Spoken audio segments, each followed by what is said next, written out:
we've also seen, Dr. Gupta, that brain has two different parts. It is basically divided into two. तो क्या उनकी कुछ अलग अलग फंक्शनैलिटी होती है या एक ओवरऑल ब्रेन जो है वो एक ही जैसा काम करता है? ब्रेन के दो बड़े पार्ट्स हैं और कुछ छोटे पार्ट्स हैं.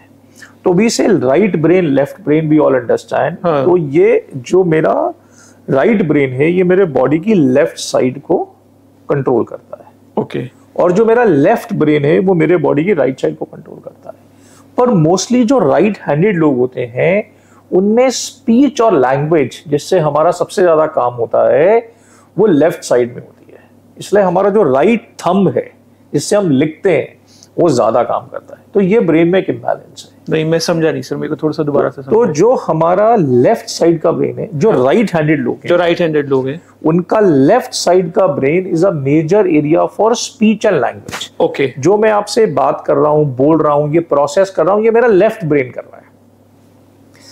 लॉजिकल थिंकिंग, रीजनिंग, क्योंकि वो स्पीच और लैंग्वेज से जुड़ी होती है, प्लानिंग, जजमेंट, ये सब लेफ्ट ब्रेन ज्यादा करता है. और जो लेफ्ट हैंडेड होते हैं उनका राइट करेगा. उनका राइट ब्रेन सेम काम करेगा, पर कुछ लोगों में दोनों ब्रेन में इक्वालिटी भी हो सकती है. Okay.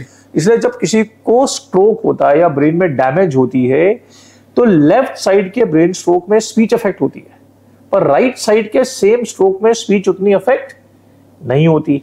Whether he's a right-handed or a left-handed. Generally 90% लोग तो राइट हैंडेड ही होते हैं ना सर. इसलिए तो क्योंकि 95% पीपल आर राइट हैंडेड, तो उनका लेफ्ट ब्रेन डोमिनेट होता है. और अगर आप लेफ्ट हैंडेड होंगे तो ये रिवर्स हो जाएगा. एक्चुअली मैं लेफ्ट हैंडेड के बारे में ज्यादा पूछ रहा हूँ क्योंकि I am a left handed. हाँ, सो जो लेफ्ट हैंडेड लोग होते हैं उसमें generally right handed brain dominance होती है. अब कुछ लोग ये बोलते हैं क्योंकि जो नॉर्मली राइट ब्रेन है, and there is a thing around right brain education, क्योंकि वो हमारी creativity, visual spatial orientation, learning, art, aesthetics में ज्यादा इन्वॉल्व होता है.